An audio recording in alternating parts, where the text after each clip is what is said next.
नमस्कार DRV news में आप सभी का स्वागत है। मैं मनीषा जोशी। मुंबई और महाराष्ट्र में इन दिनों खसरे की बीमारी लगातार फैल रही है। खासतौर पर यह बीमारी बच्चों में देखी जा सकती है।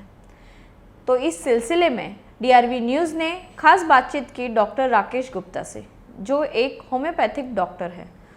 डॉक्टर राकेश गुप्ता ने हाल ही में एक ग्रोवर से संक्रमित बच्चे को भी ठीक किया, यानी कि खसरा संक्रमित बच्चे को भी ठीक किया है होम्योपैथिक इलाज से ही। तो आइए उनसे ही जानते हैं कि इसके लिए क्या कुछ सावधानियां बरतनी चाहिए और इसके लक्षण के बारे में, खसरे के लक्षण के क्या कुछ लक्षण हैं, इसके बारे में आइए सारा कुछ जानते हैं डिटेल्स में डॉक्टर राकेश गुप्ता से। उनका क्या कुछ कहना है खसरे के मुद्दे पर। खसरा जो है, ये जो मराठी में हम गोबर कहते हैं, ये बेसिकली बच्चों की होने वाली बीमारी है। और इसमें जो स्प्रेड होता है, जो इन्फेक्शन बढ़ती है, उसका रीज़न ये है कि बच्चे जो होते हैं क्लोज़ कांटेक्ट में रहते हैं। और ये एक वायरस की वजह से होने वाली इन्फेक्शन है, जो सर्दी खांसी के तौर पर उत्पन्न होती है या शुरुआत होती है। और ये सर्दी खांसी जो है, वो बच्चे एक दूसरे के कांटेक्ट में होने की वजह से एयर के माध्यम से या हवा के माध्यम से दूसरे बच्चे तक पहुंच जाती है। तो एक बार ये इन्फेक्शन जब बॉडी में जाती है, तो कम से कम 4 से 5 दिन से लेकर एक हफ्ते तक वो इनएक्टिव फॉर्म में रहती है। और ग्रेजुअली वो बॉडी में जो लक्षण निर्माण करती है, वो है फीवर, बॉडी एक, सर्दी, खांसी और चिड़चिड़ापन बच्चे में होता है। और इवेंचुअली ये जब स्टेज गुजर जाता है, उसके बाद स्किन पे ये दिखाई देने लगती है। उसे हम जब खसरे का नाम डायग्नोसिस में आता है उसके बाद, क्योंकि शुरुआत के जो लक्षण हैं वो सभी वायरल इन्फेक्शन जैसे होते हैं, सेम होते हैं। तो वो बहुत सी बार ये मिस हो जाता है। और 5-7 दिन के बाद ये जब स्किन पे चमड़ी पे जो पैचेस डेवलप होने लगते हैं, इरप्शंस डेवलप होने, तो उसके बाद हम ये अनुमान लगाते हैं कि ये पेशेंट को मीज़ल्स है। और ये जनरली चाइल्डहुड में होने वाली बीमारी है। और एक बार जब ये बीमारी होती है, उसके बाद इससे इम्यूनिटी बन जाती है।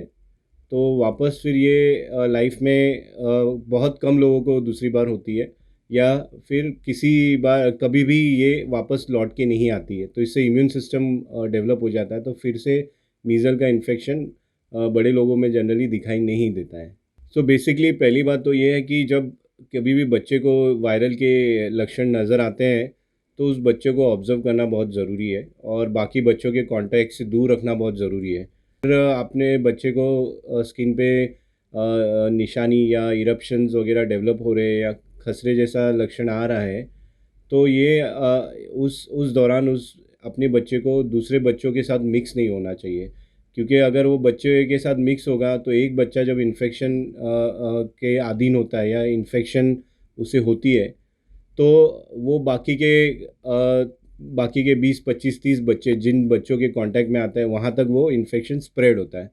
और एक दूसरी भी बात जो गौर करने लायक है, वो है कि ये जो वायरस है activate generally change of weather होता है, जैसे गर्मी से ठंडी या ठंडी से गर्मी, उस दौरान ये एक्टिवेट होने के चांसेस बढ़ जाते हैं। क्योंकि वायरस का जो प्रकोप होता है या एक्टिवेशन होता है या जो रेप्लिकेशन कहते हैं, वो पावर बढ़ जाता है जब चेंज ऑफ वेदर होता है। तो इस दौरान ये मीज़ल्स के केसेस ज़्यादा दिखाई देते हैं। तो लक्षण जो आप पूछ रहे हैं, उसमें सबसे इम्पोर्टेंट लक्षण जो होता है, वो वायरल फीवर में जो होने वाले लक्षण होते हैं, फीवर होता है, स्नीजिंग होता है, मतलब छींके आना, नाक से पानी बहना, आंखें लाल हो जाना, गले में दर्द होना, ये सब लक्षण कॉमन लक्षण है जो सब वायरल में होते हैं। दूसरे जो मेन लक्षण जो इसमें दिखाई देते हैं कि स्किन पे रैशेस, लाल कलर के चट्टे उठना या लाल कलर के निशान वाले इरप्शंस बोलते हैं, उसे हम रैशेस कहते हैं उसको। तो वो रैशेस जो होते हैं वो स्किन लेवल पे ही रहते हैं, वो ज़्यादा उसका उठाव नहीं होता है। तो ये बाकी के स्किन डिजीज़ से उससे हम उसको डिफ्रेंशिएट कर पाते हैं। तो इससे ये अनुमान लगाया जाता है कि बच्चे को ये मीज़ल है। और ये रैशेस कोई एक पार्ट में नहीं होता है, पूरे बॉडी कवर होती है। तो यूजुअली ये फेस और हैंड से शुरू होकर पूरे बॉडी को कवर करता है। तो ये पूरा जनरलाइज इरप्शन कहा जाता है, जनरलाइज रैशेस कहा जाता है। और ये सब लक्षण आ गए तो फिर ये अनुमान लगाया जाता है, ये डायग्नोसिस होता है कि ये मीज़ल ही है। और इसके अलावा अगर कंफर्म करना है तो हमें टेस्ट भी कर सकते हैं।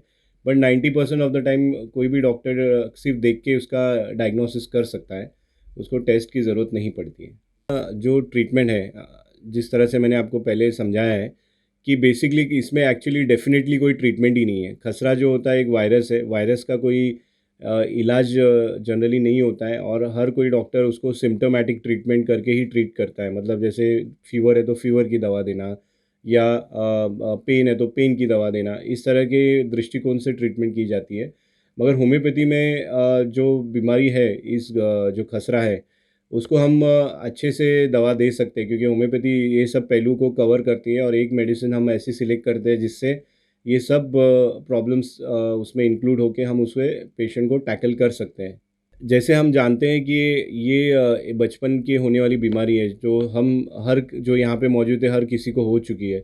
तो ये जो वायरल इन्फेक्शन है, ये अपना एक जो ड्यूरेशन है, जो कोर्स बोलते हैं उसे, पूरा स्टार्ट से फिनिश तक पूरा कोर्स कंप्लीट करके बॉडी से निकल जाता है। तो इसमें सिर्फ सपोर्टिव लाइन ऑफ ट्रीटमेंट दी जाती है। और आपको जैसे पता ही है, मैं एक होम्योपैथिक डॉक्टर हूँ, तो होम्योपैथी में बहुत बढ़िया दवाइयाँ हैं जो हम दे सकते हैं। जो मीज़ल्स के जो डिस्ट्रेस है, जैसे कि फ़ीवर है बच्चों में, अगर 103 104 फ़ीवर है तो उसमें भी हम उसे दे सकते हैं। या फिर कभी कभी मीज़ल्स की वजह से जो डिस्ट्रेस होता है, बॉडी पेन होता है, उसको मद्देनज़र रखते हुए भी दवाइयाँ दे सकते हैं। तो बेसिकली मॉडर्न मेडिसिन जो डॉक्टर्स होते हैं, पीडियाट्रिशियंस होते हैं, वो इसमें आपको ये सलाह देते हैं कि भाई फीवर कम करो, उस दृष्टिकोण से दवाइयाँ दीजिए, जैसे कि आइब्यूजेसिक है या क्रोसिन सिरप है।